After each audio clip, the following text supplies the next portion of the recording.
আজকে মনটা অনেক ভালো ছিল। কয়েকদিন যে পরিমাণ গরম ছিল, রাত্রে ঘুমাইতে পারি নাই।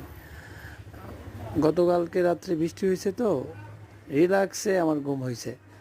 এখন সকাল সকাল বেরিয়েছি, রিক্সায় ওঠার পর একদম মাথাটা গরম হয়ে গেছে। 5 মিনিটের রাস্তা একদম 1 ঘন্টা লাগছে। এখন দেখেন দেখি মেজাজটা ধরে না। তাছাড়াও আমার সাথে ছিল আমার শাশুড়ি, অসুস্থ মানুষ। ওনাকে নিয়ে গেলাম যে মদন চলে যাবে আর কি, গ্রামের বাড়ি যাবে আর কি। মদন থেকে আর একটু দূরে ট্রলার দিয়ে যাইতে হয়।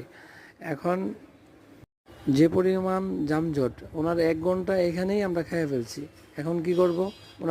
উনি ট্রলার তো মিস করবে। আর যে পরিমাণ ওই আপনার অটোর জাম লাগছে, আমার মনে হয় 1 কিলোমিটার পর্যন্ত জাম। আমি মনে হয় যে যদি আমি অটোর উপরে হেঁটে হেঁটে চলে যাই, তারপর চলে যেতে পারবো, এই পরিমাণ জাম।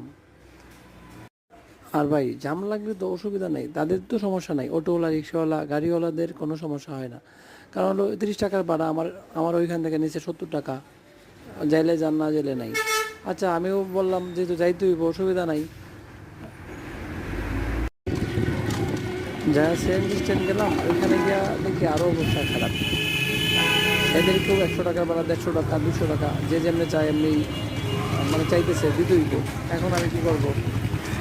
আর ওনারও ট্রলার যেহেতু ছেড়ে দিবে, যাওয়াই লাগবে। তখন